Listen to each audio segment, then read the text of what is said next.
Ron Nelms started in 1992 and serves as principal of Nelms Surveying. He is licensed in California, Arizona, and Nevada. He's a past president in 2018 of CLSA, California Land Surveyors Association, CLSA Member of the Year in 2015. During the time at Nelms Surveying, he's performed countless surveys that include boundary resolution topographic surveys, as-built, and ALTA standard surveys. In addition, he is noted for his expert testimony in the courtroom and is the author of Putting Big Sticks by Little Sticks. He is gifted with four grandkids, and for recreation, he plays tennis and pickleball and enjoys reading and writing in his spare time. So, this conversation, I love this conversation because when we started the Wisdom Wednesdays, we started with evidence and procedures, and evidence and procedures kind of rolled into maybe bad legal descriptions. So then we decided to do Waddle's legal descriptions. And so bad legal description writing turned it into the pincushion effect. And so kind of piggybacks onto all of these. And then you have Ron's presentation about placing your footsteps in legal descriptions so that others can follow. And so that we don't have a pincushion effect, we don't have bad legal descriptions, we don't, have all of these kind of compounding errors per se. So this is a fun conversation, and so I love. It's unfortunate that we kind of keep talking about some of the same things over and over, but maybe this will get some people to kind of change their mindset when writing legal descriptions and help kind of help people find their ways around the legal description as we write them. So I love it. Thank you as always, Mr. Nelms. This will be the only one we're going to do for June, and then we'll be back in July. But kind of just do one during this one each month during the summertime because of vacations and stuff like that. So, Mr. Nelms, I appreciate your time as always, but this is a fun conversation. All right. Well, thanks, Trent. And, I think I want to be like Ian when I grow up, Exactly. retired, sailing around. I don't know if I want to be on a boat because I get seasick real easy. So, but maybe doing some other fun stuff. That's But right. We'll get there one that's it. day. That's it. Well, I like to keep this open conversation. There's no right or wrong. We want it. It's more of like a workshop format, as I like to do, and so I'd like to keep it all open so we just discuss the rights and wrongs. And the important thing is trying to get the next person to follow in your footsteps. You want that when you write a legal or you're doing writing these legals, you want them to come to the same conclusion. You want them to come to the conclusion that you arrived at. And so we're going to go through a few things. But first, before we do, I want to kind of give a little start off with Uh-huh. a couple of things that are happening. This is open format. I'd have a room. I'd be able to say, "Hey, raise your hand if you heard about this honey war." And in this case, we're not capable. I'm not going to see your Yeah. hands, but this is start this off with the honey war, which occurred in between Missouri and Iowa. And I thought it was very interesting. This is not my quote. This came from Atlas Obscura. One sloppy land surveyor almost caused a war between Missouri and Iowa. And what happened is the surveyor, I believe his name was Sullivan, came up the Missouri River, and he was told to mark the line between or the line that was going to go between Iowa and Missouri. And if you know about this, please chime in and put your 2 cents if I'm telling it incorrectly. But he went up the line, and then Sullivan ran the line from the Missouri River across a certain distance or whatever he's supposed to do, he's directed to do. Well, he said, and I can't see it in here. Can you see the west part of the west part, the right side of the screen? All I'm seeing is, do I have this? I'm not seeing it on my screen, but on the over where it says Farmington, can you see that? No. No. Well, Okay. yeah, you have Farmington and then you have Van Buren.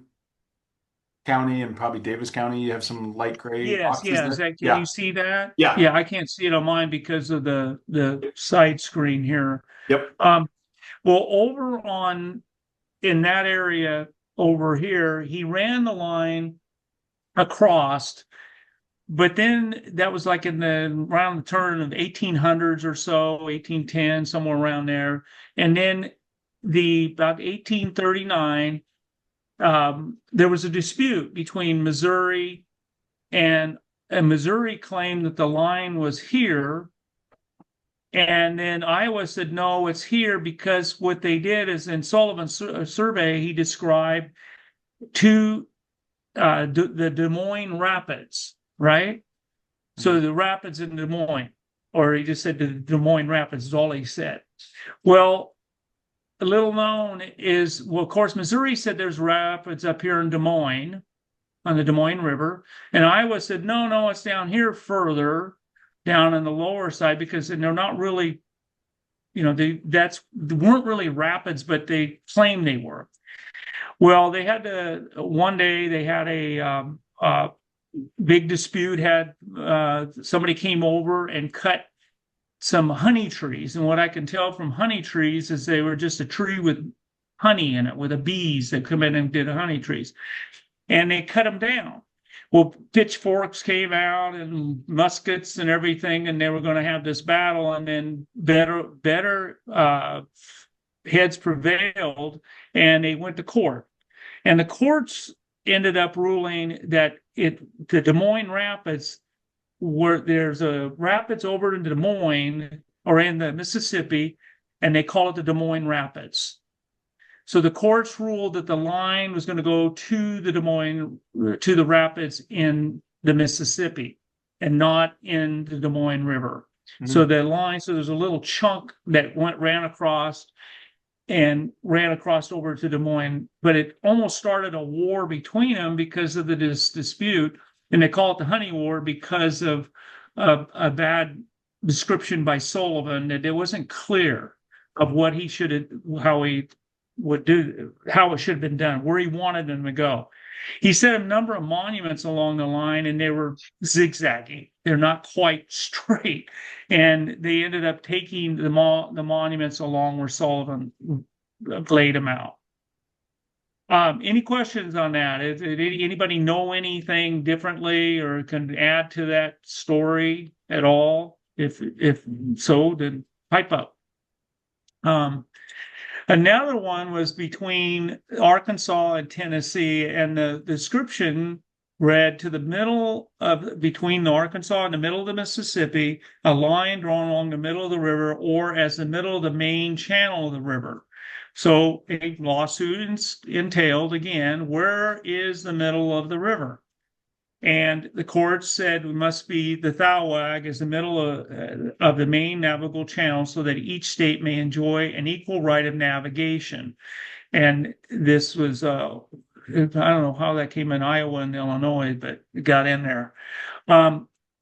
So it's important to have the right legal descriptions where states, when you're describing it, is it the middle of the river and or is it the Thawag? What is it you're trying to write? Not let the courts decide what it is. So these are a couple of examples of the descriptions.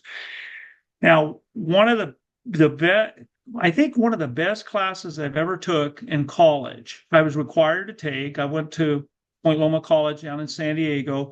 And aside from chapel, I had to go to every Tuesday and Thursday, which is fine. I had to go to the chapel, but they required to do an art appreciation class. And being a math major, what art got to do with my math? But when I took the class, I realized that there's a lot of mathematics in art, and there's a lot of with the symphonies and with the opera and with when you see art, there's a lot of math in it. But one of the things I learned about in paintings is there's several different forms of painting, but the three main ones is an abstract, and it's impressionist, and then there's realism. So we say it's the art of practicing or art of writing a legal description. So when we write a legal description, I believe it to be an art. It's no hard fact. There's some rules that you got to follow, that you need to follow for what the course, but the you're trying to get the person or the reader, the audience, to see what you're seeing and get the same conclusions. So there's abstract, which is basically the uses of colors and imagery and convey a feeling. Whereas impressionism is the more of effect of light, like Monet or somebody like that, trying to get the effect of the light. Then you have the realism painting. And when you see this, I mean, the first one, you're not quite knowing the abstract, you're not quite knowing what it is, but you're getting a kind of an idea. Then the impressionism, it's getting a little clearer, but aren't we, when we write a legal description, don't we want to go to a realism approach where you know exactly you have a farmer now. Rumor is that that's not his wife, that's his daughter. That's people have said, well, that's not his wife, it's his daughter, but some have thought of that's his wife. But the point, you see it and you know that it's farmers in front of a house, and you get what you're trying to convey. Looking up the legal descriptions, or not legal descriptions, we're looking up the definitions for writing a legal description of or for the art, I should say, the definition of art. In Webster's, it says the application or exhibition of skill, aesthetic principles, creative imagination in the production of the beautiful or the meaningful. Black's Law says creative expression or the product of creative expression. So again, going to the art of writing a legal. Is there one, how do you convey what you're trying to say? Or trying to get the person to the same conclusion. I love this, and I think I've used it before in a Mentoring Mondays. Last time, I think we did a couple of years ago. And one of my favorite books to read is Treasure Island. It's full of adventure. It's full of stories. But if you read what Robert Louis Stevenson said about his book, he said, but even imaginary places, he will do well in the beginning to provide a map as he studies it. Relations will appear that he had not thought upon. He will discover obvious, though unsuspected, shortcuts and footprints for his messengers.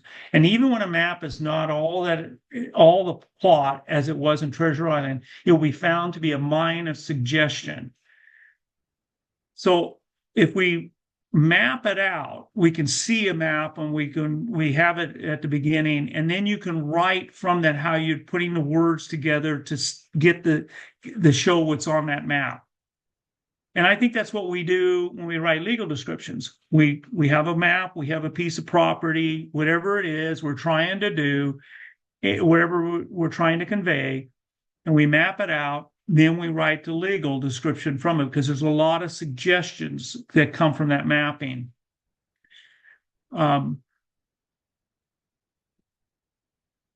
There's different types of typical descriptions, and I'm just going to throw these four out here: property, easements, leases, jurisdictions, cities, and districts. When I say properties, what does that mean? It's your property. Property lines, things, and then you have easement descriptions, and then obviously you can write an easement for whatever it is, roadways, pipelines, whatever. Then you have lease descriptions, and then jurisdictions, and I'm thinking more like annexations to cities, the boundaries to water, some districts like a water district or whatever. Anybody can think of, it's not all inclusive. There's other type of descriptions. Anybody have anything else other types of descriptions that you might use, the typical descriptions? I would definitely say you covered the bulk of them. Yeah. This is the bulk of them. Okay. Yeah. So I want to make sure that if there's some others and other types, and open it up to other thoughts. Typical methods is meets and bounds, an aliquot. Okay, meets and bounds. Everybody kind of knows you go along a bearing and distance. I mean, aliquot. I'm going to be forthright with you from the beginning. I'm not a big fan of meets and bounds descriptions.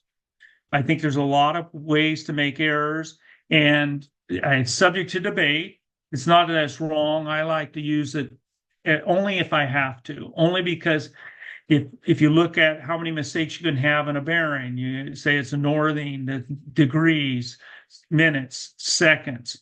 Say it's the easting or westing, the west.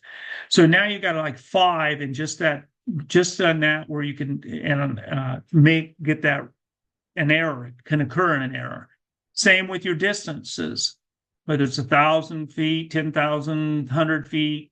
You still have those where you can transpose, you have chances of error. So I'm not a big fan of meets and bounds, but if done properly, it can suffice.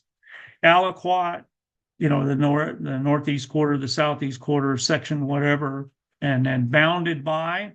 I like to do a lot of bounded bys, where you're bounded on the east by a deed, bounded on the north, bounded on the west.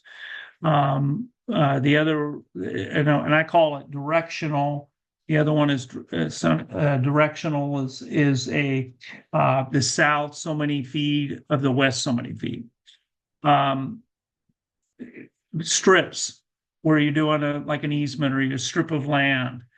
Now I threw in addresses only to kind of mix it up a little bit. I had a legal description, actually had one in I think it was in Randsburg, out in the mining area, and they conveyed the property. There was I don't think they had any deed of trust on the property or any lender, so they just conveyed it by address. So I threw that in there, kind of throw it. It was just some street address, and said the property at this address, and is not sufficient, but I thought I'd throw that in there as a little teaser to kind of say, well, the addresses aren't going to do it. One of my favorite movies of all time is, and we use this, what's Writing the Good, Bad, and Ugly, and I think it's a spaghetti western, and the spaghetti westerns are filmed in Italy. A lot of those with the Clint Eastwood. There's a number of them. Fistful of Dollars. I think a number of them. I know Ian knows all the spaghetti westerns. So I love them. but this one is probably one of my favorites. It's it's very cheesy. If for the younger folks, it's extremely cheesy.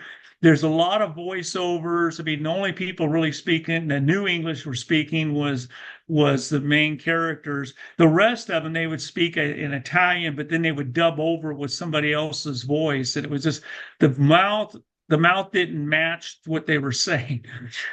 But the plot goes something like this: is that there was a gold, and it was hidden, or there was a big amount of gold that they were looking for, money, and they were trying to find this gold.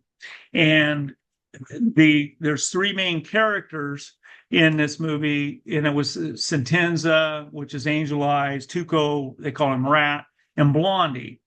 And that was Clint Eastwood, and I can't remember. Van Cleve, I think, was Sentenza, and Rat was, I can't remember who it was, but I know who it is, but if you said it, but it's escaping me right now. Eli Wallach. Yeah. What's that? Eli Wallach. Yep. Eli Wallach. That's it. Yes.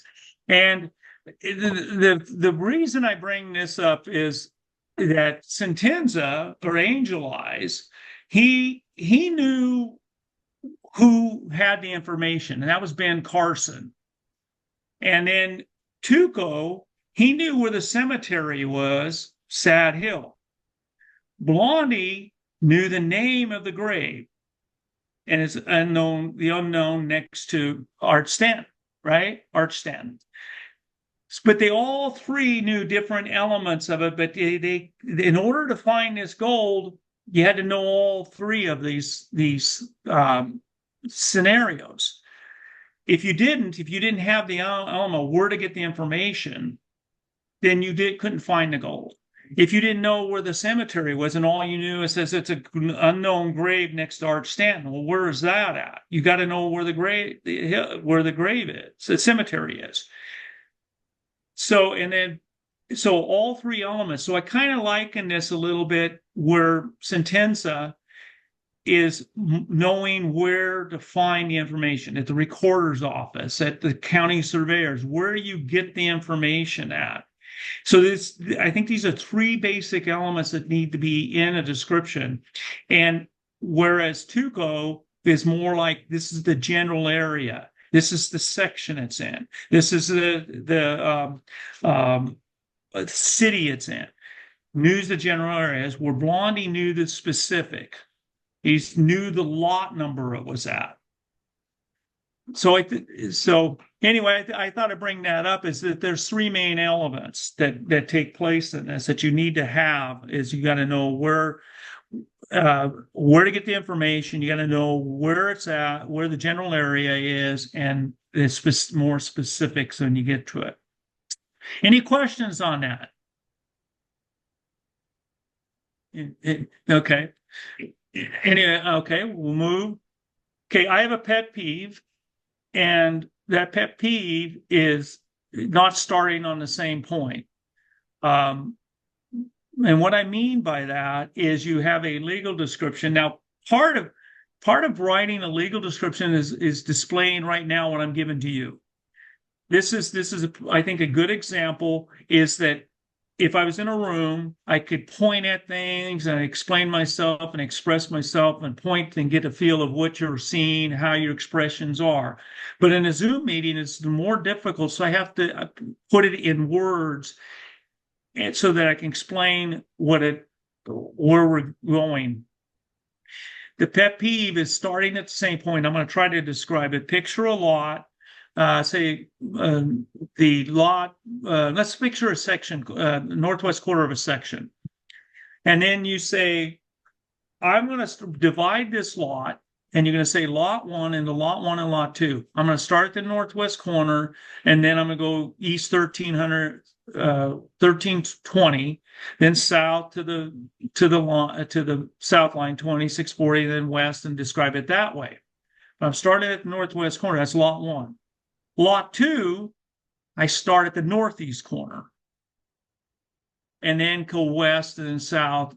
Anybody see a problem with that? And so that's, if you're not starting, if you got to start your legal descriptions, and I've seen legal descriptions where they start at one point and they go, well, instead of starting here, and in fact, this happened with the assessor's office in Kern County, where they had legal descriptions, and all the legal descriptions in this quarter section were starting at the northeast corner, going down southwest, and a proper legal description. Then the assessor's office, and it was an area that not very affluent, and so they went to tax sale. So when the assessor's office said, that's silly, I think is what they happened. I'm speculating. So what's silly to start at the northeast corner for this lot that's down here in this quarter section? Let's start at the southeast corner. Well, I get a call to do the survey, and so when I do the survey, I find that they got this gap and these gaps and overlaps. You can tell that they're going to have gaps and overlaps with it. So it became, so pet peeve is from surveyors, start at the same point. Somehow you got to start the same. If you're going to write your legal, then you got to start at the other end. So, and any time you want to chime in, or we're going to be done quick. Parts of writing the description is, here's the parts. Writing the description, their framework is parts, the caption of the body, which is the front part. Let me look at my notes here for a second.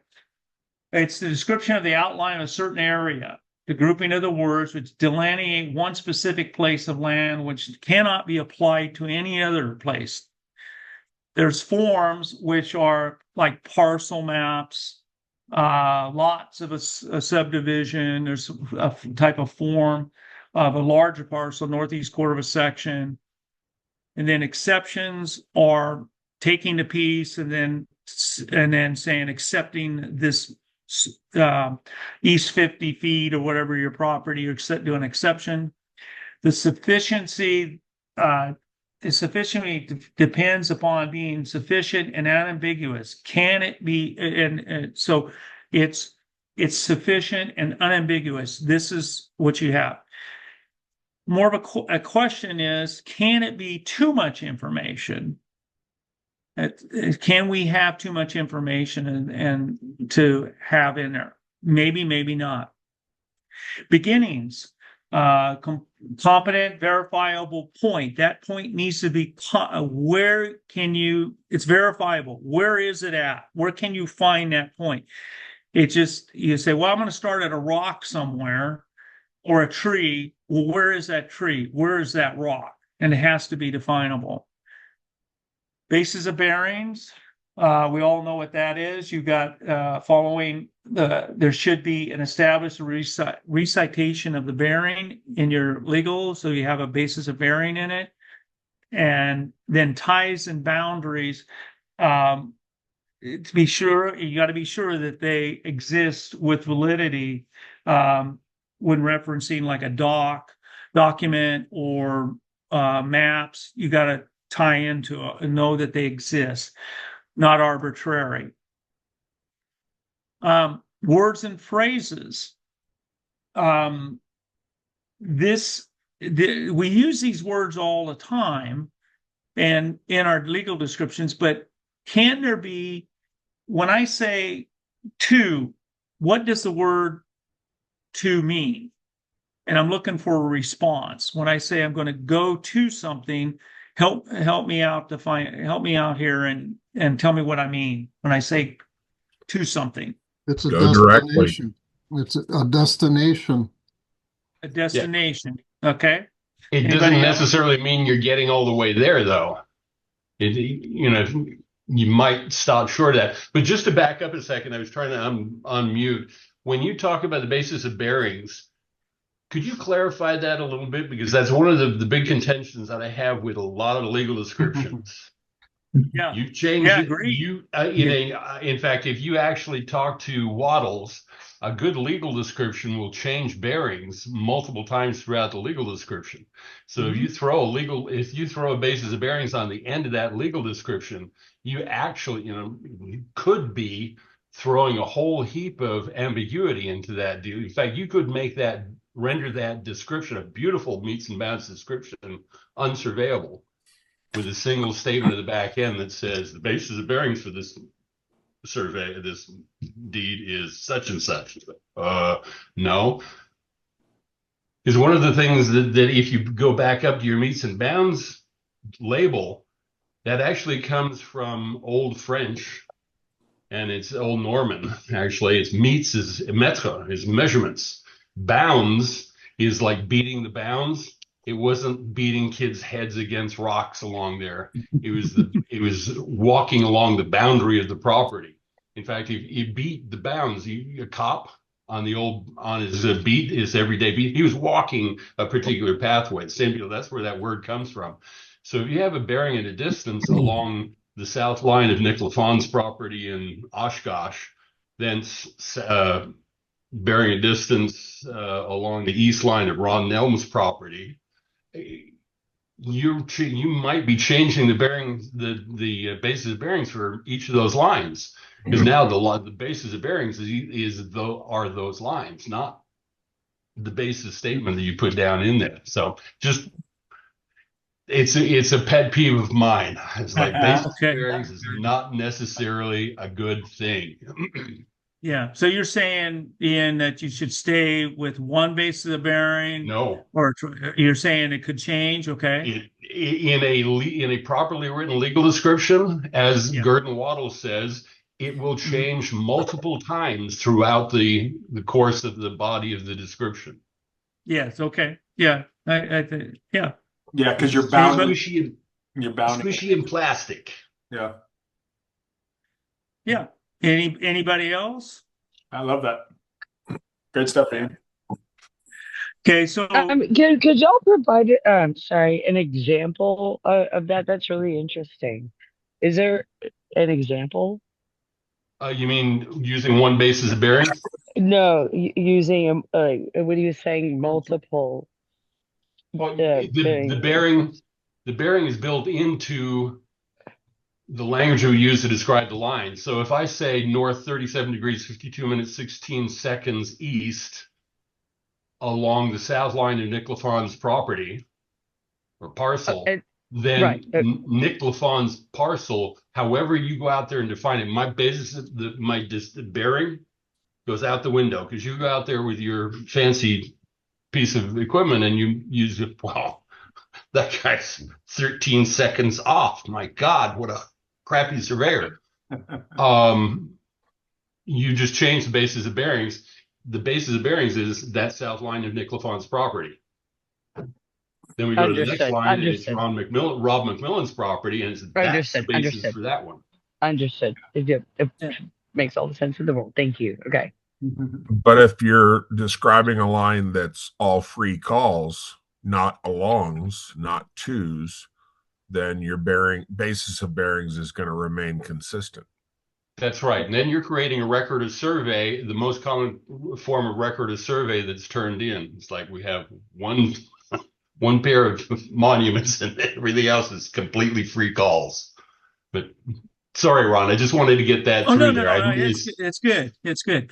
Yeah, I think I know what you're saying is I'm thinking of, are you like where you're going along a bearing on a joiner to the south and you call the bearing and then you go to the joiner to the east and you're going up and it's a different bearing call on that deed. Yep. Are you talking about that sort of thing? Yeah. And in fact, in the chats further up the line there, we were talking about how to measure the Thalweg, and I threw in a comment in there, totally smart ass comment, drain the river and do station and offset from a baseline on the side. Well, that baseline on the side is now the basis of bearings for all the courses along that Thalweg.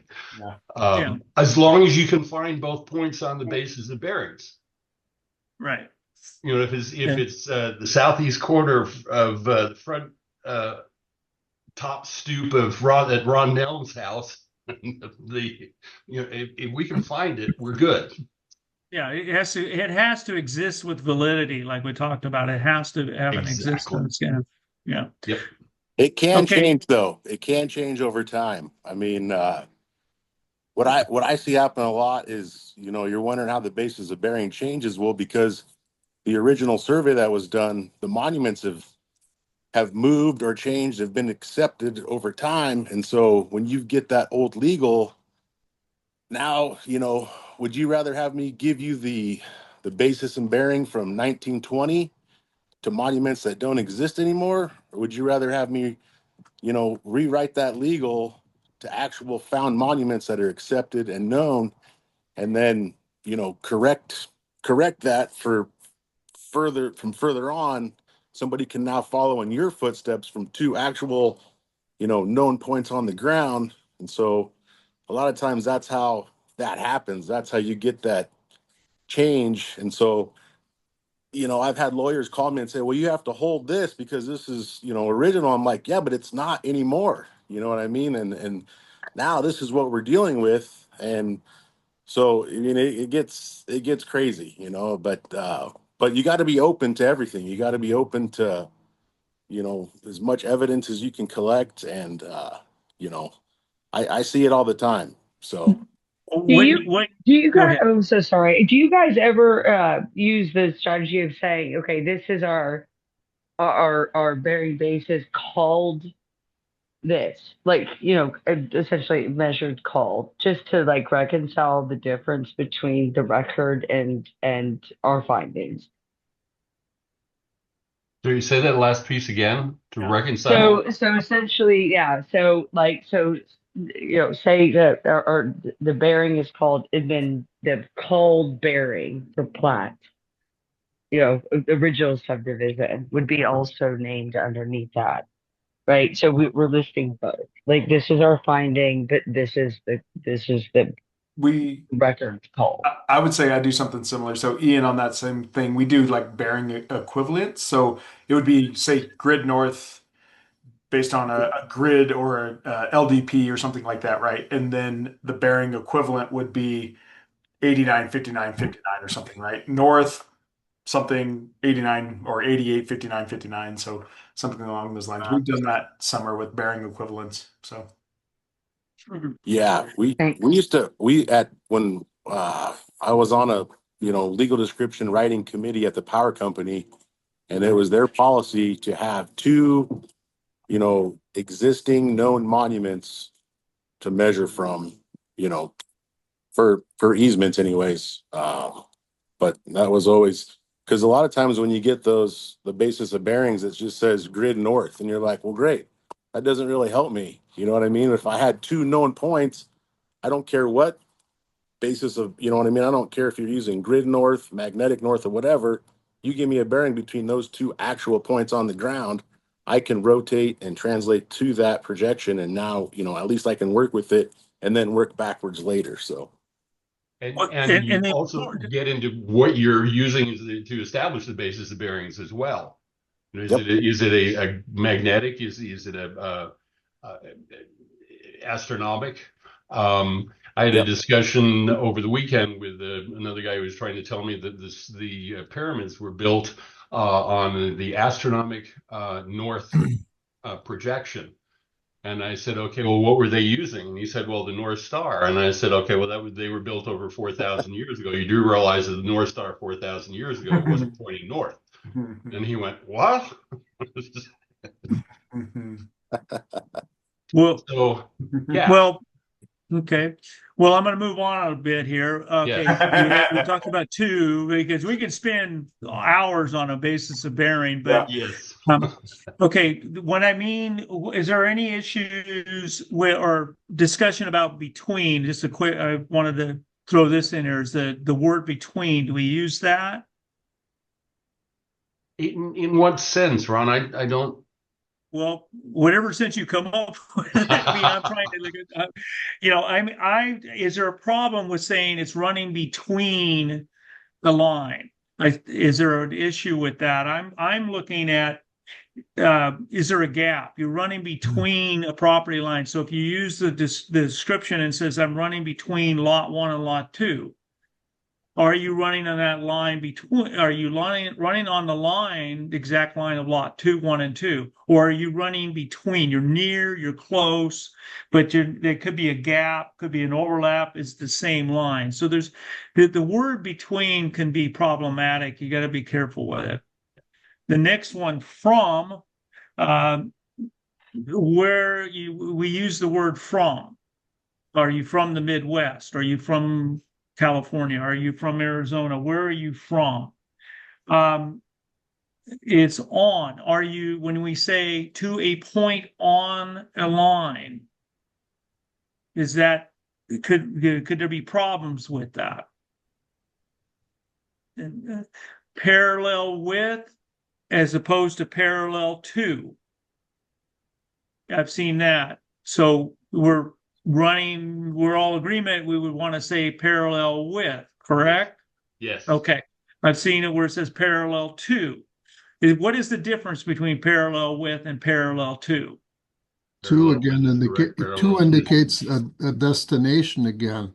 So you'd be going parallel in a destination, which doesn't make sense. You're going parallel with, you're in agreement with it. Right. So you're going back to 2 again, you're going to a destination. Good. We're going along, words like along, adjacent, adjoining, and contiguous. Is there any issues, problems that could come up with that? Oh, yeah. Yeah. Okay. Yeah. Careful. You got to be careful with those words and what they mean. And these are, and what that means. Parts or portions. There's some places that, or some states or some areas that would say, well, it's a part of this section or a part of this lot, or do you use portions? So I don't know. There's can be some conflict, or you got to know your nuance where you are when you write these descriptions of part and portions. There's no right and wrong on these exactly, but it's just to be careful with these words. And then more or less. You know, the one where you go north 89, 52, 38, east 1,423.62 feet, more or less. More or less. So what's that? Ish. Ish. Yeah. Yeah, there you go. More or less. Yeah. That's the better one. I mean, I see that maybe used too much sometimes. Hey, I'm more or less here. So you got to be careful with that word, with that, how you describe it, whether it's going to. And the ultimate thing, all this discussion is, can it stand up in a courtroom? Can it stand up in a court of law? That's an ongoing, that's the thing that should be written, and how you write it is that you want it to stand up in a court of law. That if it stands that test, because we can all debate this all day long about what's right, why do it not. Where the ultimate authority is, can a judge understand it, and can it be explained so that it can be defensible in a court of law? There's types of descriptions. There's strip descriptions. The strip of land bounded by. We kind of talked about that a little bit. Directional, where you're going off in a directional aliquot description to a new line. I put this in here because I ran into this description to a new line where we didn't know, we had an agreement between the owners, and they wanted to have this line. They thought what happened is that these owners had this huge piece of property they own thousands and thousands of acres, and they wanted to do a lot line adjustment, and it would have taken a lot of resources to survey the actual section corners. So what we did is they kept thinking that this 3-inch pipe set by their uncle was an uncle that's deceased, who was an engineer, a civil engineer, and set this pipe and said, that's the section corner. There's no other documentation. I couldn't prove it was the section corner. I couldn't find any beyond a shadow of a doubt. I couldn't find any bearing trees, couldn't find anything at all. But they wanted to use that pipe because that's what they depended upon. So how they marked out the rest of their land was from that legal description. So we did a lot line adjustment, and we described that pipe, and we described the line that they wanted to be. And so we did a new description on it to say, well, this is the old line and this sectional map, and then here's the new one, file a record, a survey, and describe that pipe. So now I'm taking my description and describing from the record a survey, and citing the record of survey and the pipe, how to put the line. So sometimes, and I say that's a new line, and sometimes you have that possibility, but you got to make sure that it's with certainty and it's a valid position, and valid being that we did the record of survey. Yeah, go ahead. Jerry's got his hand up. Yeah. Well, I was going to back up just a second, talk about another pet peeve that I had on the words and stuff like that. This is an audience participation comment. Okay, everybody put both hands on the desk in front of you. Okay, now raise either hand. Okay, right? How many hands did you pick up? Two. One. Right now, raise each hand. Correct. Okay? So 33 feet on either side or on each side. We use that interchangeably. Yep. That's the example I always use. Yes. Is people, when you give them a choice, each is both of them. But when you're saying either, you're giving a choice.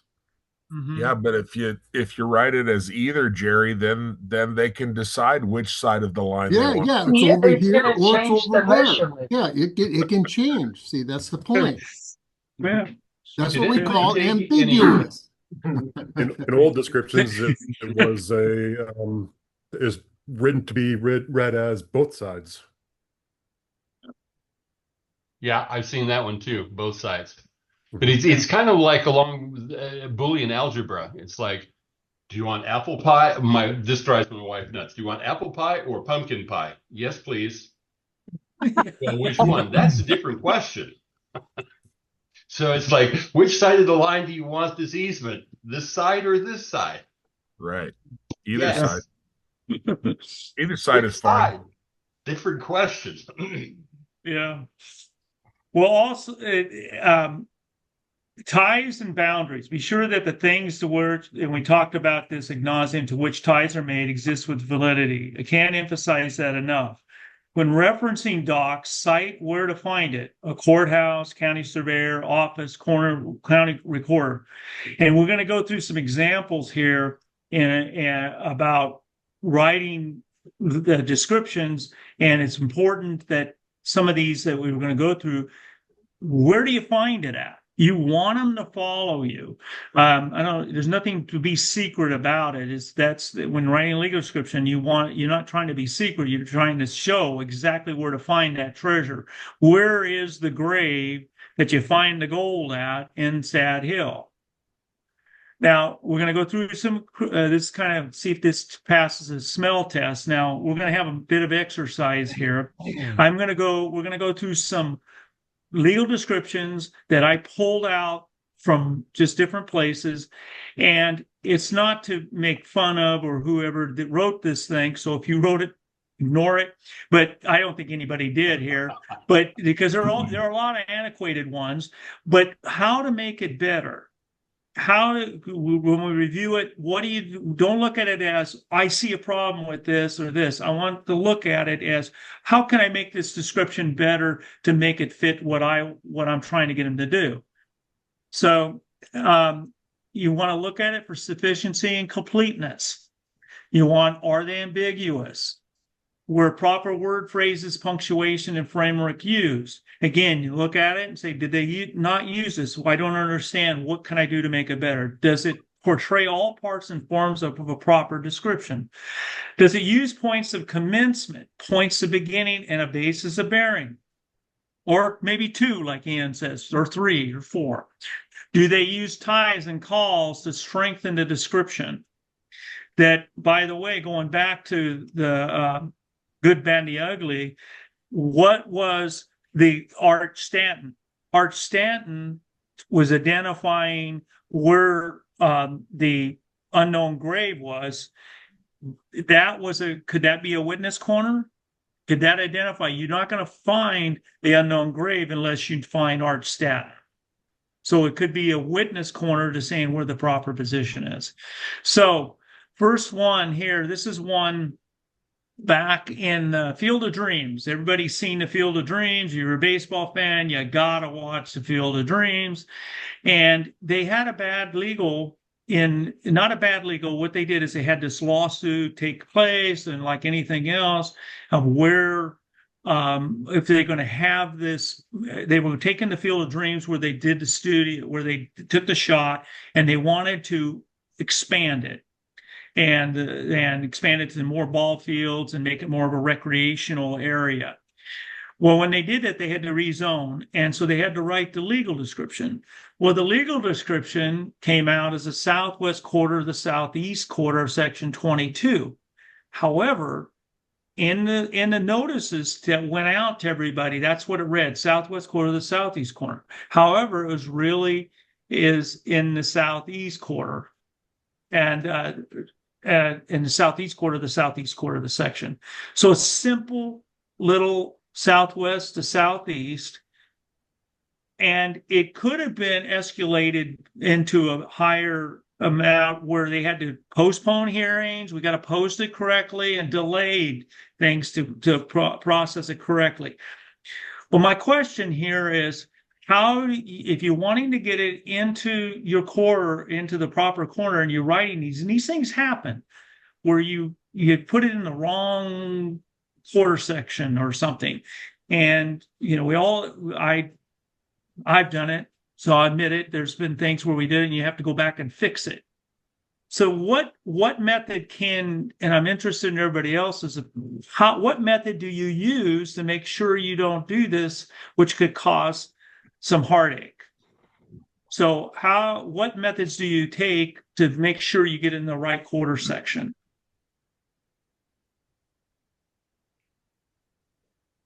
I'm looking for anything that anybody could come up with an idea. How do you prevent that? Well, Yes, I see Jason's. Is that your hand? Just speak up. Don't use the GIS. Start there. Don't use the GIS. Okay. Well, Do a math What's do a the math I check. mean, I'm not sure I understand the question. I'm so sorry. Could you repeat yeah, it, no, please? okay, yeah, Summer, no problem. What it is that the question is how do you prevent? Don't look at the lower part, but you write a legal description and you say it's a southwest quarter of the southeast quarter, but it really is in the southeast quarter, and you just did a typo. You did some sort of I was looking at the wrong area or something, and I put down southwest. How do you prevent from writing the southwest quarter and put it in the proper? What methods might you use to keep it where properly? are you asking for QAQC. how you prevent typos or how you prevent people 100 years from now from misinterpreting what I screwed up today? I'll answer Ian with yes. I love you, Ron. Use the entire word instead of just the abbreviation. Yeah. Okay. Use the time. Yes. Yeah. Yep. Yes. Yeah. So use the entire word. Anybody else? Yeah, it's QAQC. Somebody said QAQC. I said QAQC.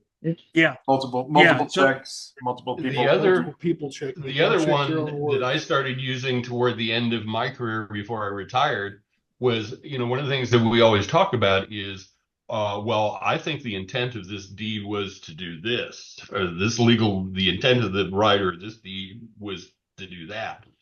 And I heard that for 30 odd years, and I finally sat back and said, well, why don't we put a friggin' intent in the legal description? So you write your legal description, blah, blah, blah, blah, and then the last bit before you sign off on the damn thing is, it is the intent of this legal description to create a parcel of land lying south of Highway 5. So then, down the road, you're looking at it, somebody's looking at it going, wait a minute, southwest quarter is north of 5. What? Yeah. There must have been a typo there. So what was the intent of well, he said that right there, the intent of this deed. Right.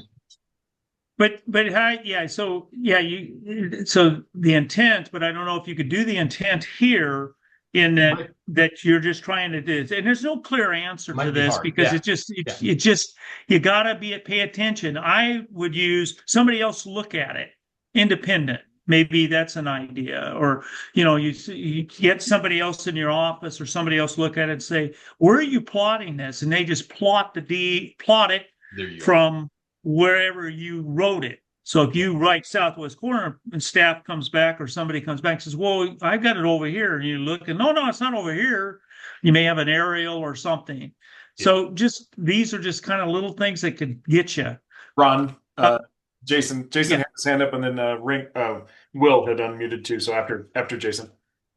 Okay. I agree. You have to have someone else besides you look at your work because you'll never see the same mistake every single time. You'll fail every single time. We used to do that with USACE documents, but when I was working at the county in GIS, I found a piece of land that was supposed to be adjacent to a highway, but the person who had plotted it had basically made an island about a half a mile off because they were on the wrong section line. So it was okay because it wasn't a survey, but they wanted an address. I said, well, your property doesn't even exist on a road, so we're going to have to take a look at this for a minute. Yeah. But someone has to check your work because you can't check your own work effectively. Yeah. Very true. Very true. Yeah. Somebody else had their hand up, you said? Yeah, Will was going to go, Okay. Yeah, that's, like I said, we're pretty much a one person operation over here. So I employ my wife and my daughter's 19, and I just get them because they really don't have any idea about surveying, but we can sit together on a table and I just give them a straight edge and a sharp or a highlighter, and I'll read it and they'll go through, you know what I mean? They really don't know what they're looking at, but if I say something wrong, they know, I'm like, all right, there's $5 or every time you catch me with something or whatever. But I think that's one thing is catching those mistakes. But I think most of us, the issues and the struggles that we have are right off the bat. You get a client, and as soon as you you know, and it takes some investment to draw that legal up, but right away you realize, hey, your legal description is calling out the wrong quarter section. So before we can even get started, you're already in the wrong ballpark, you know, and that's that's what we deal with a lot more, I think. And it's you know, that's a tough one. Thanks, William. Yeah, I was like you way back when I first started in the early '90s. I had my kids and they would get them to work and trying to check on me. And I said, "Well, I'll feed you McDonald's or something." You know. Yeah. Well, on this one here, this is a court judge wrote this, and I think it was in appellate court about a lower court, and they said, basically, the surveyor was using description to say, it's right there. And in the courtroom, you have these displays. Well, when you're doing a deposition, and those of us have done depositions, I know for me, I read my deposition or I read what I said in trial or whatever afterwards, and I say, I don't talk like that. You know, with all the ums and everything else, but they write everything down of what you do, of what you said. And it's those things could be lost in translation if it's not identified. So basically, when we write a legal description, I put this in here, we got to write the description so that they understand and you have a visual and you can understand and not say, well, it's right over there, or right next to here, and it's back here, right here. So the judge was merely saying, in the appellate court says, look, attorneys, you need to specify this is exhibit. He's pointing to exhibit A, the red area on exhibit A, so it becomes descriptive. And that's what we do with the legal description. We have to identify it and just say, well, it's not just over there. We need to be specific where it's going.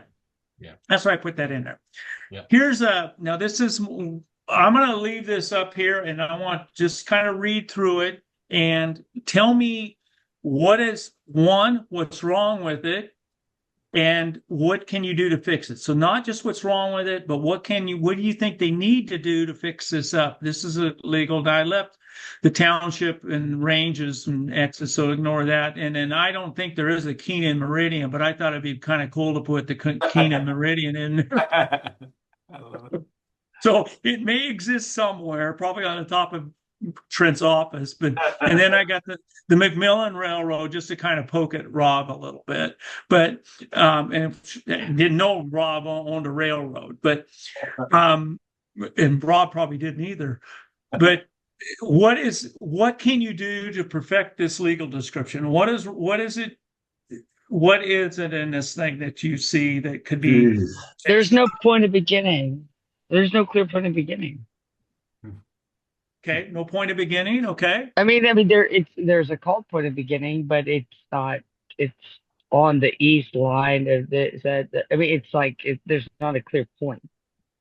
Right. So you would say you would identify by say beginning at a point and describe that point where it's and at describe better. The point. Yeah. Yeah. Okay. Well, another thing is. I'm not sure what the McMillan Railroad Company property is. It doesn't really tell you. It just says along this line. It doesn't tell me anything. That's right. Pretty vague. Yeah, okay. Yeah. So you would identify where do you find the south line of the McMillan Railroad? Exactly. And if you're doing that in Washoe County, you have to be careful because that railroad might predate the second set of books in Washoe County, which means you have to put a date with that document number and description because in 1964 they started over and they used the same numbering system. I don't know. Yeah. You know, pretty crazy. Yeah, and when you want to identify where you find that map at, if there's a map existing, or is it existed on this day or something, exactly. You want to be more descriptive of it. Yeah. Like a recordation number and like. Yep. Well, that, Yeah, Yeah, but you would like to do that, and you should do that, but a legal description that says all that land owned by Ian Wilson lying within Alameda County as of January 1, 2020 is a valid legal description. sure it is. Mm-hmm. You have What- a shitload of work cut out for you to figure out where that is. Now you got to go looking for every single parcel that I owned on that date in Alameda County. But Yeah. Is a Summer- legal description that's surveyable. Yeah. Summer, my point was in Washoe County, you can have a document number that's repeated more than once. You can have a document number 1133 in 1940, and you can have the same document number in 1965. oh, and it just is it's just a running log. Which is why but you have to know that. number, That's part of being a local surveyor. Yeah. You have to know that those problems exist, Yeah. because otherwise, you got craziness going on. That we missed. Totally. Yeah, that's a big problem that we have too. Is like here in Texas, we have to write them as if they're retraceable, right? But also as we're retracing them, we can't find the monumentation, and we rely so heavily on the monumentation. And so when it's this vague, it's like, how do you recreate that? So then make it retraceable. It becomes really complicated. it does, because even monuments you think are never going to disappear will. I don't know if Nick was working for me at the time that we were doing the surveys down on the south of Highway 50 in Sacramento. But all the legal descriptions in that area in Sacramento, less than a mile and a half from the state capitol, all started off from engineer stations along the railroad, starting at commencing at engineer station such and such. Then problem was, when they built Highway 50, they ripped out the railroad. So we ended up doing a map that we actually built as best as we could in the area that we're in. We figured out where the railroad stations were, but even then we had a foot or two of slop in there, and we kind of said, okay, well, we sort of built it backwards way in. So even with that, you got to be really careful. A railroad, that's never going to go away. They made America; they're never going to go away. Yeah. I read something last night. Australia is moving northeast 1.8 meters with a slight rotation. Yeah. It is moving in about 7 centimeters with a slight rotation every year. So, and the way that the article actually was written was incorrect. They had to they had to rewrite the coordinates. It's like, no, the reference system is still the same, but it's still valid. Horizontally? So yeah, and if you really want to blow your mind, go and grab the time-dependent series from the GPS station at Palm Springs Airport, and the next one east at Indio, and take a look at those over time, because this is physics language. I'm not pissing anybody off here. This is just they rotate, screw, and torque. That's torque, not twerk. All at the same time, and they're moving, and they're really moving. It's pretty wild. Terra is not very firm. Well, here's the next one. Any issues with this? What if at the end of that it said, as referred to in survey recorded in book 13, page 14 of blah, blah, blah county records at the end of that? Right. What city? And this is, I made up the name because I want to, I just call it round table. I'm making up this stuff for Trent's purposes to promote it. But yeah, it doesn't say a state, doesn't say county. This is exactly as written, except for the city. Yeah, Right, and right. Well, and But we even get worse. both where it has both of them, where it gives you that, and then it also actually refers to an actual survey. So you're going, well, we've got exceptions here, and we've got a recorded survey here with monuments that are actually in the ground. So, like I said, when I worked at the power company, they didn't want to hold anything, like we were just writing easements, right? So it was like, don't mention any, use 2 section corners in your legal description. Don't use property corners because there could be 2 or 3 at each corner. But, make sure you always refer to, whatever the latest survey is that's recorded. And, that's your exhibit A, and then you write your legal description off of that. So Gotcha. So sometimes you it's were the tough to guys deal that with. wrote that legal description, commencing at the northeast corner of the section such and such, down the section line 500 feet to a point 600 feet from the south west corner of the section. Well, it wasn't 1,100 feet long. It was like, okay, so where the Right. hell does this point go? But Yeah, to it Ron's gets example here, one of the things that I see there is that if you're looking at the parcel and it's rectangular north, south, east, and west, you're probably okay. What happens if it's diagonal? Mm-hmm. Which north, which west, which east? What happens if it's got a curved line? yeah. That's the thing. This is essentially untraceable. I mean, just in and of itself. Oh, you Uh, couldn't do I mean, I mean, and if like it's a trick question, uh, is therein or thereof or thereon? Like there's, I, I Could don't. Yeah. be. I mean, Well, those like. what I'm trying to point out is one of the things I'm trying to point out too, and is that it's lot 45 of Mentoring Acres. Where is Mentoring Acres? And I think somebody said earlier, where do you find it? Where are we? Yeah, I mean, to know, like Be Ian was anywhere. talking about, whether it's tweaked or slanted or whatever, you don't even know unless you can find that official plat.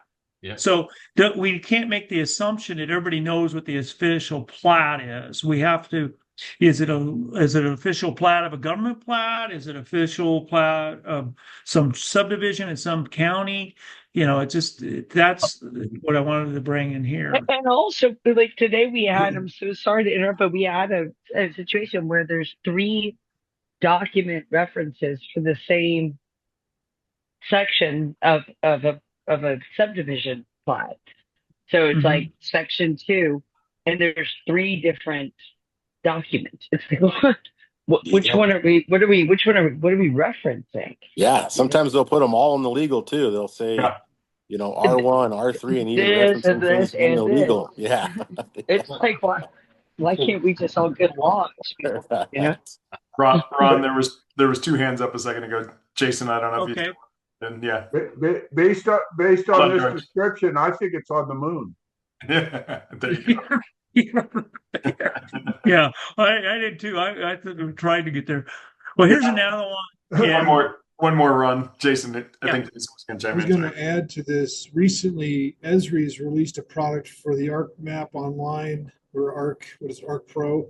And I was invited to a meeting tonight with a group of GIS people, but they're getting into the writing of legal descriptions from legal descriptions. Like they don't want to write them, but they want to be able to copy and paste them and then have it map it out for them. And this is becoming a big thing because they don't understand what tie lines are between section corners and quarter corners. They're making these giant over-assuming positions based on software stuff, and the software can't actually make these decisions as well as somebody else that can't make the decisions that bring these descriptions to. But this also ensures that you can't describe this with an iPhone. You have to have the knowledge behind this stuff that actually goes through the process. It's not impossible. I mean, in AI, you can build anything, but it's going to take a while to meet out all of the crazy parts that don't really make sense. And that's what the whole process of software development is. It's quick and easy, quick and punch a button. But right now, they're doing this now, saying, oh, we can take our legal description and we can plot it. But the problem is that legal description might not be the one you want to plot because that's not the legal description that's actually intended. Yeah, exactly. Well, I want to be sensitive to time. I think I got 15 minutes left, so I'm We got a couple more here to go. The east 16 acres of lot 6. Can anybody tell me what possible problems could arise? That's six. Is that exactly 16 acres? Is lot 6 more than 16 acres? Yeah, I'm not a big fan or of the east the acres. quarter, the south, I guess the southwest one or the southeast section. Yeah, I missed that summer. What was that? Which line of lot 6 is Yeah, it's right. Well, I'm bringing this up too because when you do east or do acreage, you got to be really careful with acreage because to say what's the east 16 acres of some lot, how do you do it parallel to the east line? Do you do it, where can the line jog? Can it, it's just, you've got to be real careful with using acreage as your description. I'm not a big fan of it unless somebody wants to argue against that and say, no, it works. But I just see problems writing acreage. Yeah, it depends upon what's going on in the situation. In the city of San Bernardino, there is a set of the farm acres lots, and they were all described up with exactly this way, the easterly 10.3 acres of the easterly 5.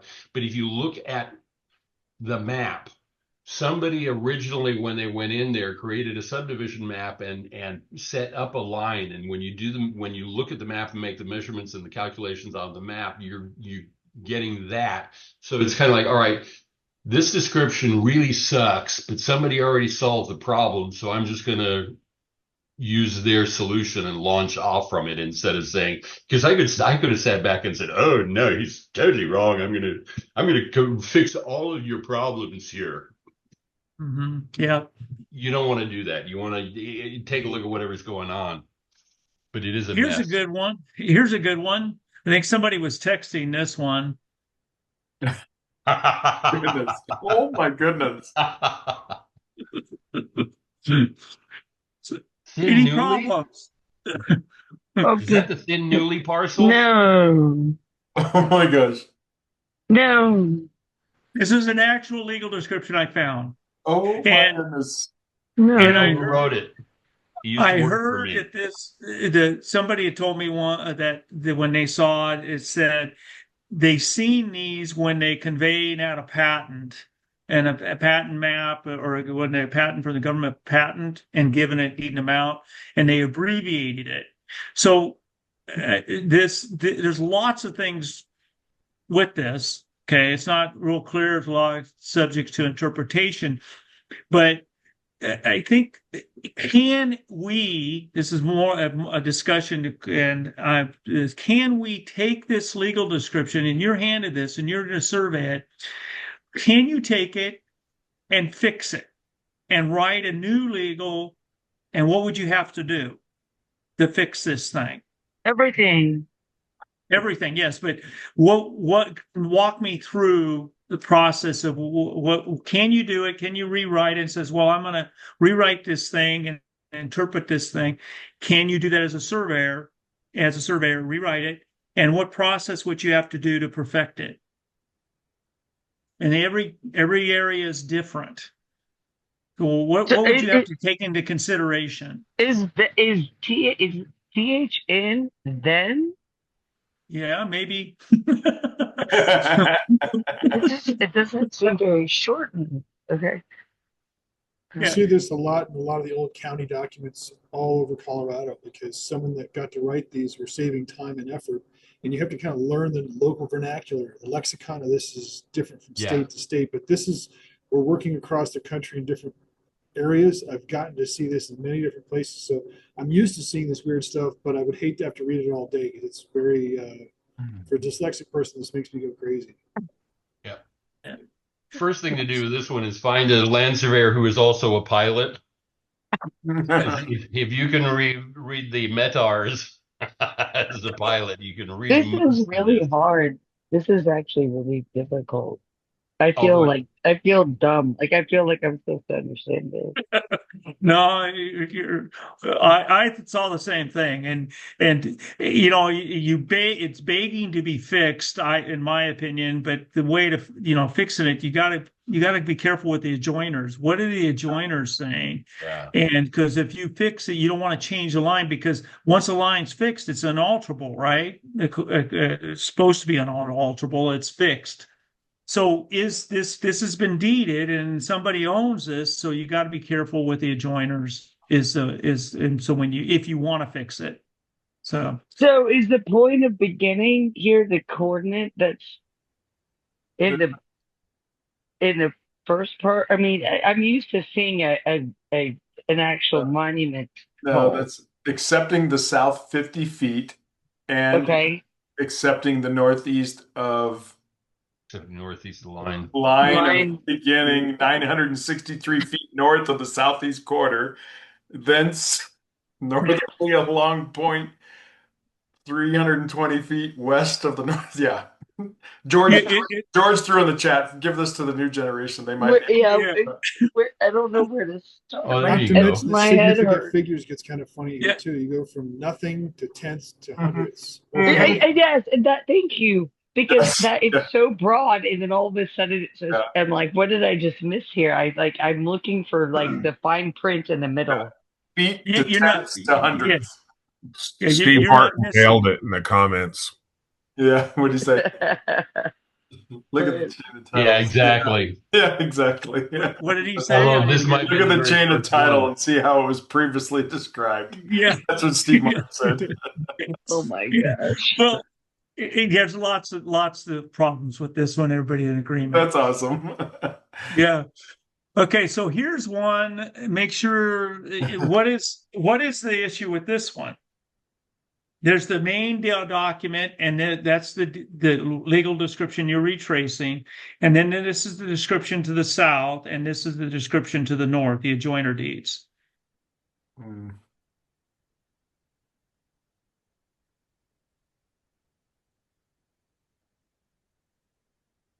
Anybody want to try to tackle it? Give you time to read it.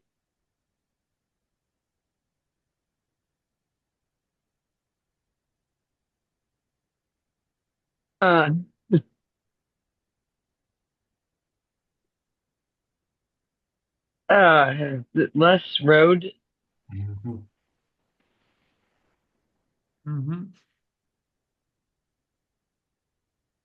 There's too many words. Well, the basic thing I'm trying to point out is that if you got here, you have to make sure your adjoiners match. If you're going to write a legal description and you're trying to write this, you got to make sure that the other properties that match or adjoin it are going to hit the same line. Because if they don't, you're going to create gaps and overlaps. And now you're doing Steve Martin said, well, earlier, do a chain of title and go back and see who gets the junior senior rights.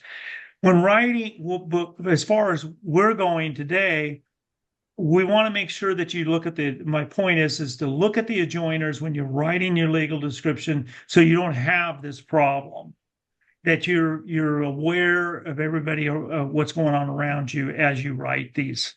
And so you don't create more problems or a adjoiner gap. But you see that these lines are not going to match. Oh, Ian's going to survey this property up at the top. Rob's going to survey this property to the south, and Trent's going to survey this property to the north. And if you just surveyed it on its own and not taking the joiners on its own, they're not going to match. Because we measure differently. So it's important to make sure your adjoiners come together. Can I ask you about? I'm so sorry. But the commencing calls, shouldn't that sort of carry over then to each? So if you're saying Billy's on one and Bobby's on two and JoJo's on three, right? Like, shouldn't they all tie back to a commencing call? That's exactly it, Summer. I mean, that's what you want to do. You want to make sure when you write it, this is a problem. This is a problem deeds. There's 3 different deeds here, and they're not going to match. So when you write your legal, you want to make sure, going back to the pet peeve I have, start at the same point. So you want to make sure that you're starting all 3 of these. If you're going to write these 3 deeds, you want to make sure you're starting the same point and that you're going to make them, they're going to match each other. You're not going to make some, you're going to start the same and go and make them, when you come up on the south line, the joiner to the south, when this north line on the joiner south is going to match this deed here. That's what your objective is. And the same thing on this line, the joiner to the north to south line is going to match the deed up here. And that would also ring true for easements, right? Yes. So I mean, we're all trying to figure out where the easement is within the subject.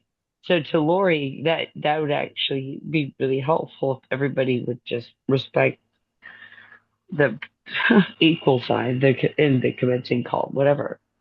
Yeah, this is true for any description that you're trying to put forth. Make sure the point of this exercise is to make sure you're matching your adjoiners. Always look at what's going on next to it. Even easements, leases, writing annexation descriptions where you're matching to annexation number, whatever it is, when you run along the line, all of it, that you're not creating a gap or overlap.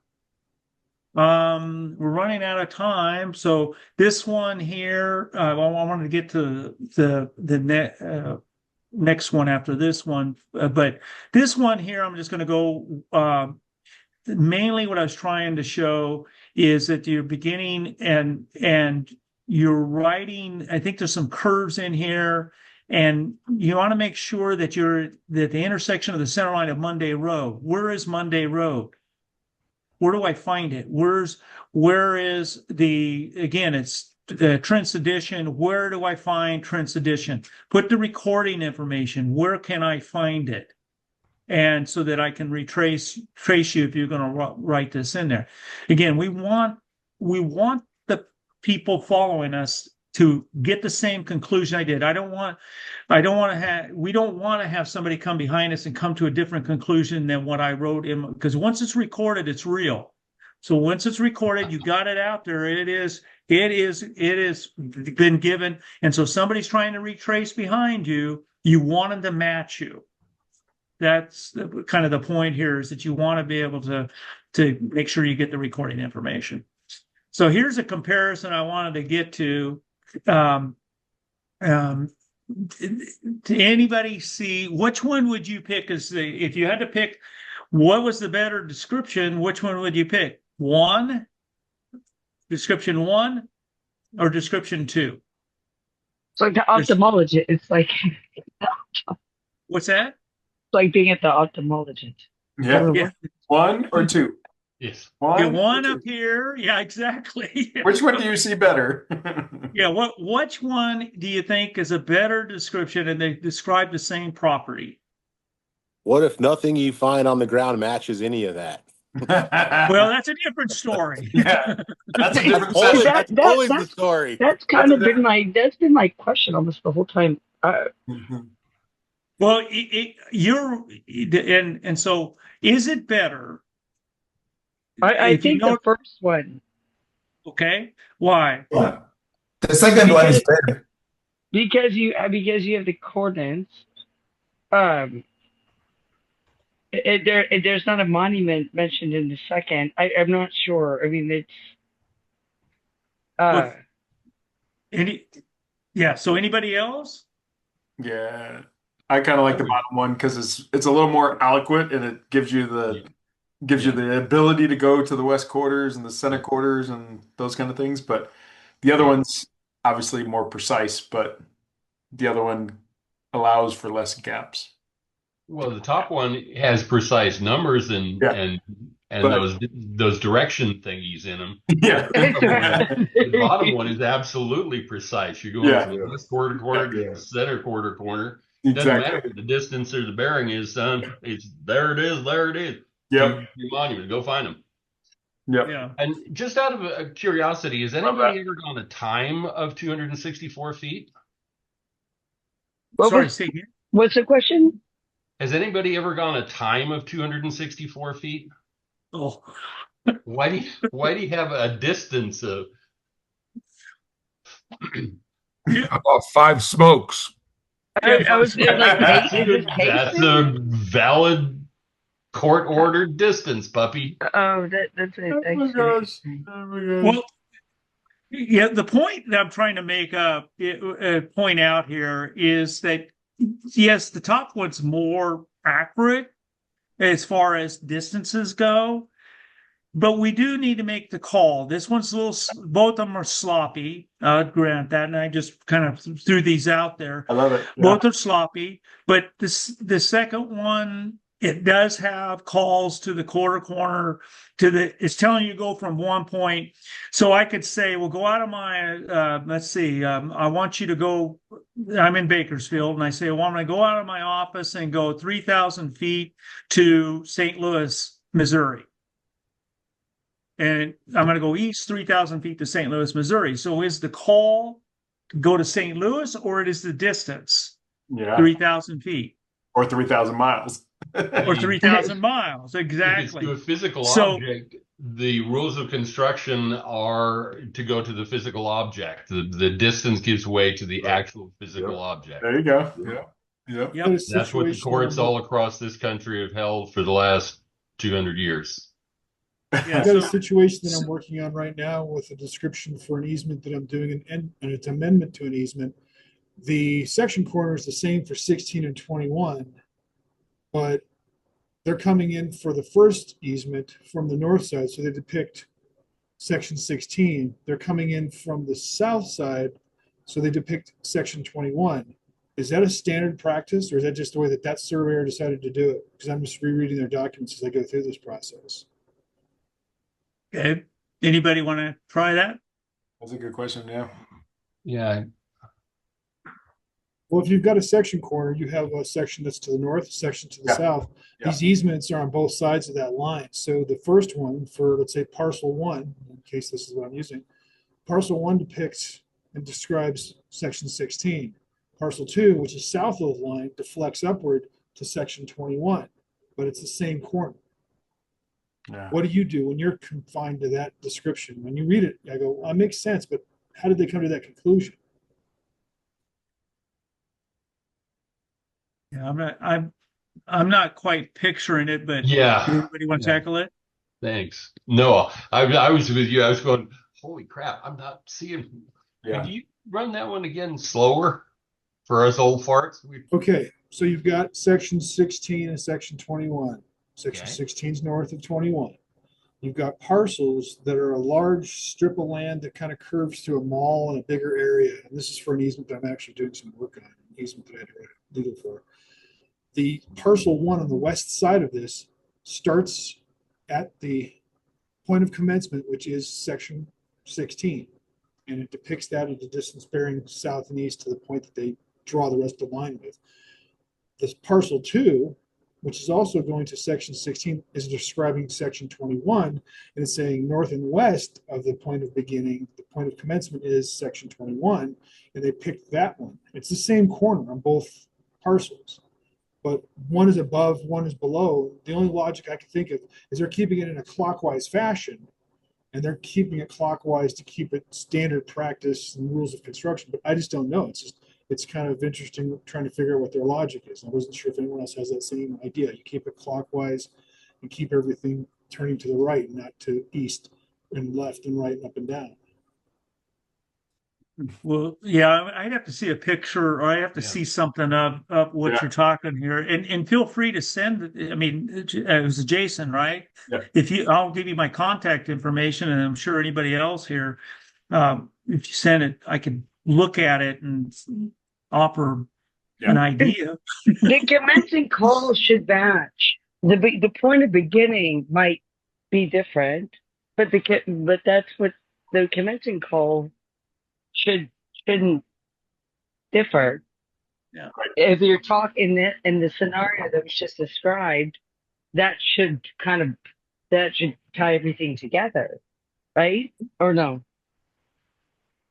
Well, the point of commencement and the point of beginning could be two different places. I mean, That Right. confused me so bad when I first started doing plats, and I would go in there and tell my boss, I'm like, no, you have a different point right here.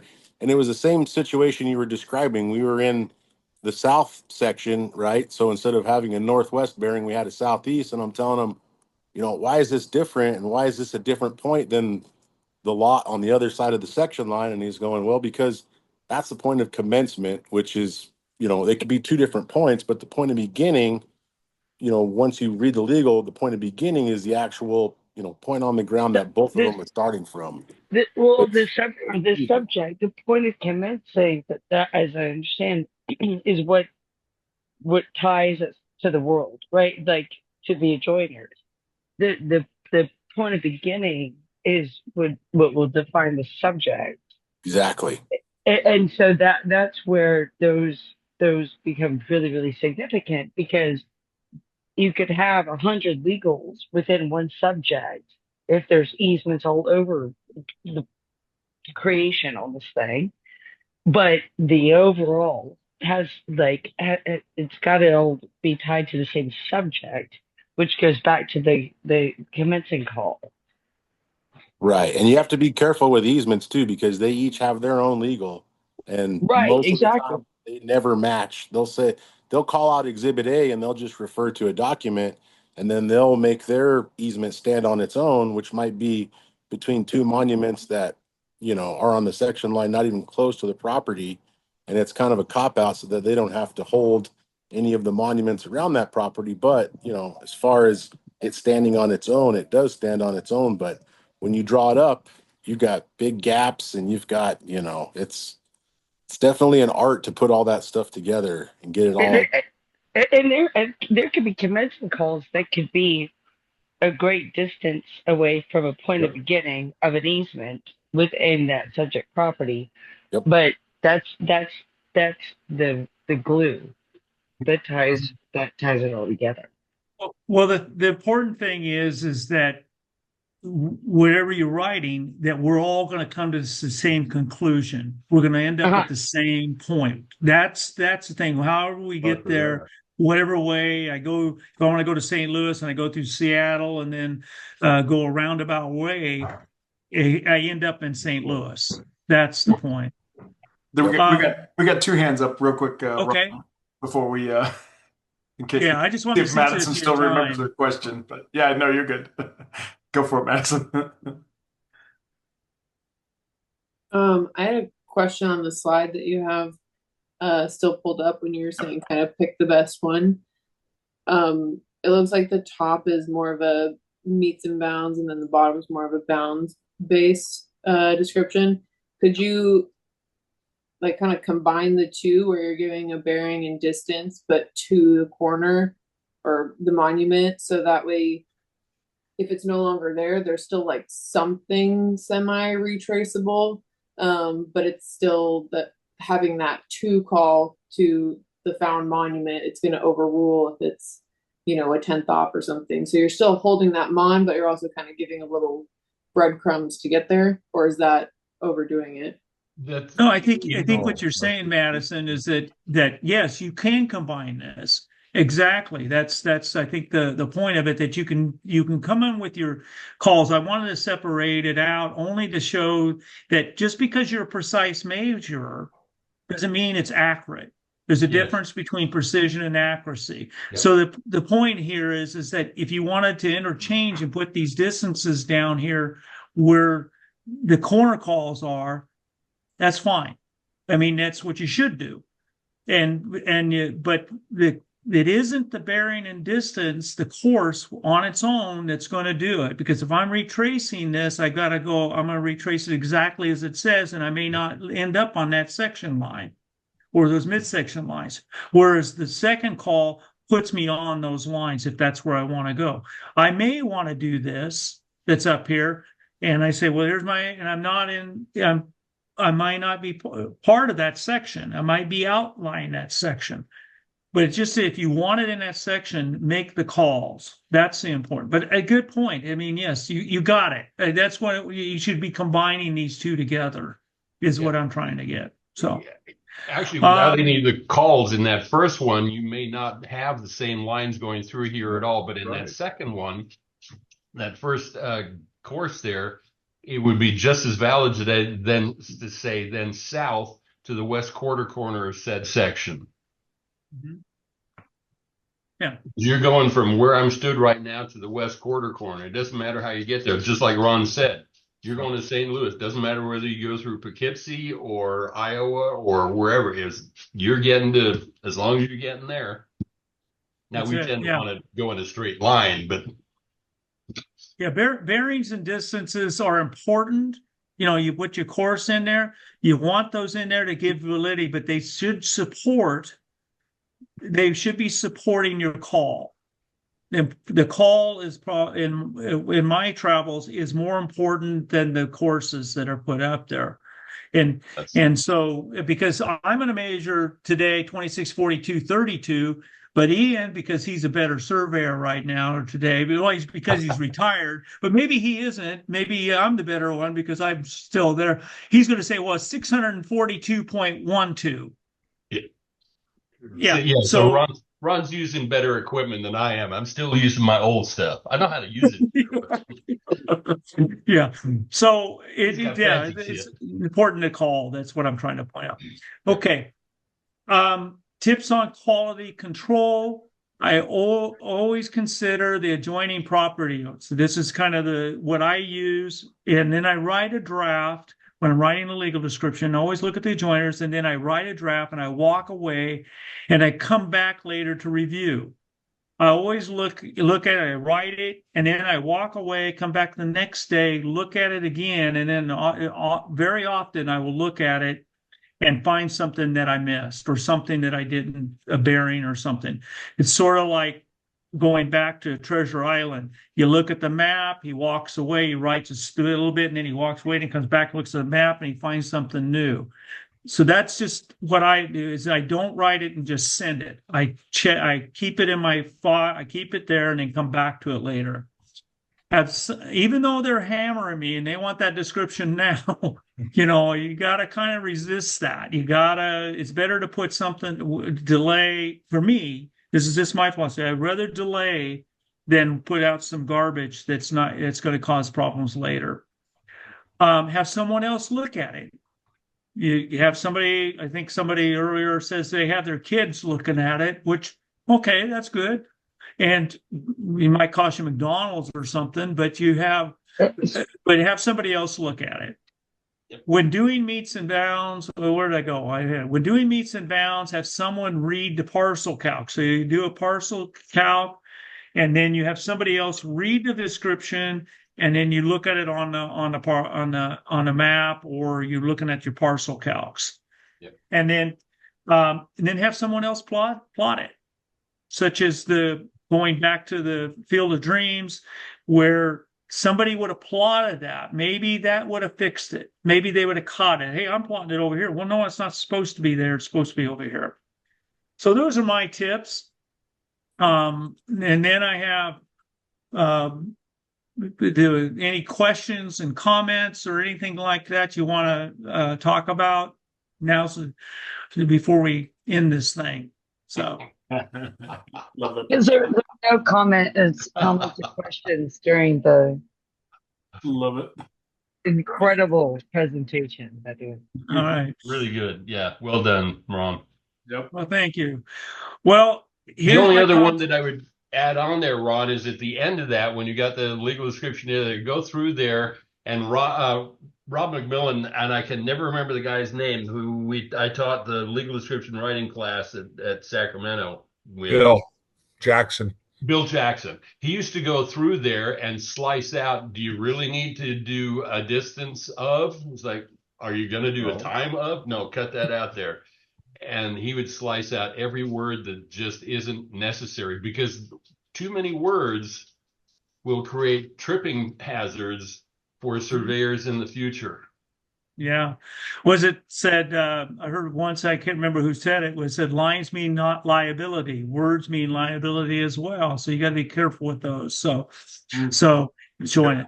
Well, here's my contact information, and my marketer, which is my girlfriend Marta, said you need to put this on here that I wrote a book. So there's my marketing. I wrote a book called Putting Big Sticks by Little Sticks, and those, if you weren't a couple weeks ago, for those who haven't heard, it's about growing up as a land surveyor. And don't we write on our sticks, and when we write something on a stick, we're telling a story.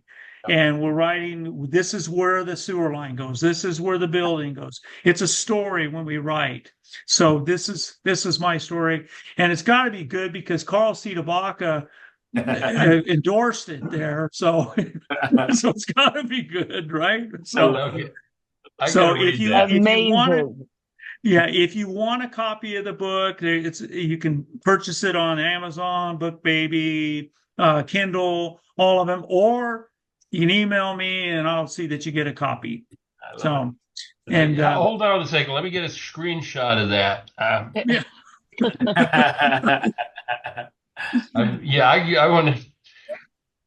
When my oldest son was, I'm just laughing my head off with his title. When my oldest son was in elementary school, the teacher was asking what the kids, what their parents did, and Nick says, "I don't know what you call it, but he puts sticks in the ground and tells guys to get to work." Yeah. Well, that's that. Yeah. So anyway, yeah, if you want a book, Ian, I'll send you one. I forgot, but you've been moving so much and circling the globe and you're sailing and all that. So I don't know. You have to tell me where you're at. That's right. We'll find him at the port. Yeah. So anyway, Rob, that's it. I love it. Rob McMillan and I talked last week about possibly putting on a mentoring days about how to write a lath and what information on the lath actually means for other subs, for other things. Yeah. So that's a great idea. Yeah. That's a great, and even which side of, that'd be wonderful. Wonderful. I told Rob we had a wall contractor reach out to us and was like, "Hey, can you train our staff on how to read the stakes?" And so we took in a set of plans and top of footers and what certain things meant on the lath and that kind of thing. That's awesome. Just did like a quick little hour thing. So we're thinking about doing something. Rob and I talked last week about that. So we'll do something maybe in the fall about what it means, what the writing on the lath means, what certain numbers on the lath means, those kind of things. The writing on the lath. That would be fun. Yeah. That'd be fun. So, hey, Nick, what the hell's all that gray in your face now? Who's that? Me? No, Nick LaFawn. Oh, Nick worked for me about 100 years ago. That's awesome. Nicky? Yeah, I love it. Hey, at least you trimmed your beard. It looks good, Ian. Thank you. Yeah. One of the guys in the marina looked at me and goes, "Holy crap, you look like a teenager now." Yeah. Awesome. Yeah, that's it. I love it. Well, Rob, you're not even showing your mug on there. No, I'm doing everybody a favor. Send you that $20. Thanks.